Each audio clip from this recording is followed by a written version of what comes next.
Hello दोस्तों तो मैं आज आया हूँ आपके साथ एक नई वीडियो के साथ, एक हॉरर स्टोरी के साथ। नई जो है कनाडा की एक लड़की होती है जिसमें वो टूरिस्ट बन के जाती है, अमेरिका में जाती है। तो उसे पता नहीं होता है, वो अमेरिका में एक होटल बुक करती है, तो उसे उस होटल के हिस्ट्री के बारे में कुछ पता नहीं होता है। तो होता क्या है, वो जब बुक करती है तो उसके साथ कुछ ऐसी घटनाएं होती हैं वहाँ जो कि मैं आपको बताने जाऊँगा आगे वीडियो में। तो उसमें होता क्या है, अलीजा जब होटल में चेक इन करती है तो होटल में जाती है, तो वहाँ उसे ना एक रूम दिया जाता है जो शेयर्ड रूम होता है, उसमें बाकी बंदे भी रह रहे होते हैं। तो होता क्या, वो एक दो दिन रहती है, तो उसके बाद एक दो दिन के बाद वहाँ के जो उसके रूममेट होते हैं तो वो ना शिकायत करने लगते हैं। वो कहते हैं कि मतलब ये थोड़ा अलग भी बर्ताव कर रही है, तो हमें इनसे अलग कर दिया जाए, या तो इसे अलग रूम दे दिया जाए या हमें अलग रूम दे दिया जाए। तो होता क्या है, उसके बाद अलीजा को एक अलग रूम दे दिया जाता है, वहाँ से उनसे हट के एक अलग रूम दे दिया जाता है। तो होता क्या है, उसके बाद एक दिन अलीजा जो है होटल का जो लिफ्ट होता है ना, तो लिफ्ट में जाती है और उसके सारे बटन जितने होते हैं वो सारी एक साथ प्रेस कर देती है। जितने भी बटन हैं लिफ्ट के, लिफ्ट का दरवाज़ा बंद नहीं होता, वो फिर बाहर जाती है, फिर अंदर आती है और हाथों से ऐसे मतलब बातें, ऐसे हाथों का रिएक्ट कर रही होती है कि जैसे किसी से बात कर रही हो, या किसी से मतलब कोई इशारे दे रही हो या बात कर रही हो, इस तरीके से हाथों को वो मूवमेंट करती रहती थी यार। उसके बाद छठे दिन क्या होता, छठे दिन होता अलीसा ना एकदम गायब हो जाती है, किसी को मिलती ही नहीं। पूरे होटल वाले ढूंढते उसे, सारे जगह ढूंढते, इतनी मतलब कहीं मिलती ही नहीं सारे जगह। मतलब जो भी उनके कमरे में थे होटल वालों का, मतलब एकदम डरावनी हो जाता है परिस्थिति ना उनकी, एकदम डरावनी हो जाती थी।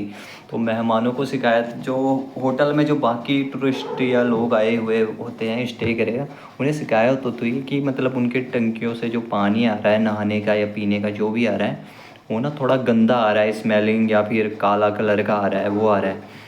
तो जो होटल भी के जो लोग होते हैं वो चेक करते हैं, ऊपर छत में जाके टंकी की जांच करते हैं कि मतलब टंकी में क्या दिक्कत है। तो उसमें जांच करने निकल जाते हैं। फिर जो भी वो जांच करने वाले होते हैं वो सातवें दिन जाते हैं, छत पे जाते हैं, टंकी को खोलते हैं। तो टंकी के अंदर वो खोलते हैं तो उन्हें ना कुछ तैरता हुआ दिखाई देता है, टंकी में कुछ तैरता हुआ दिखाई देता है। फिर वो देखते हैं कि क्या है ये तैरता हुआ जो तैर रहा है, तो वो ना उसकी लाश होती है, अलीजा की लाश होती है। तो उस टंकी में जो मिलती है वो उन्हें उसकी लाश मिलती है। तो जो भी गंदा पानी जो जा रहा था सबके के रूम में, होटल में जो भी सप्लाई हो रहा था, वो उसके मतलब खून से जो जो भी सना हुआ था वो सारा कुछ उसके वजह से जा रहा था। तो फिर उसके बाद क्वेश्चन ये उठता था कि मतलब ये गई कैसे यहाँ, क्योंकि होटल से जो ऊपर छत में जाने का रास्ता था वो लॉक था।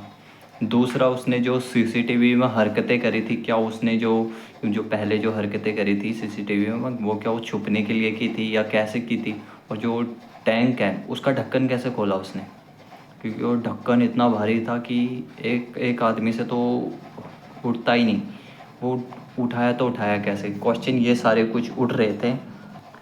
ये जो भी चीज़ हुई थी तो इसका ना अभी तक कोई भी जवाब किसी के पास नहीं है कि यहाँ मौत हुई थी या आत्महत्या, लेकिन अभी तक किसी का इसके पास जवाब नहीं है। ये अभी भी एक रहस्यमयी कहानी कह लो या रियल स्टोरी कह लो, बन के उभर के आई है, जो अभी तक रोंगटे खड़े करने वाली है। और अभी तक एक सबके लिए एक मतलब वहाँ होटल वालों के लिए या वो एरिया में, मतलब ये होटल एकदम अब वहाँ ना कोई जाता है ना कोई कुछ स्टे करता है, मतलब एक तरह का ये वैसे बन गया है कि हॉरर होटल है करके यहाँ, मतलब बदनाम टाइप का हो गया है एक टाइप से अमेरिका में जो भी है। तो ये स्टोरी थी मैंने जो आपके साथ शेयर करी। इसे ज़्यादा से ज़्यादा शेयर करो, लाइक करो और सब्सक्राइब करो।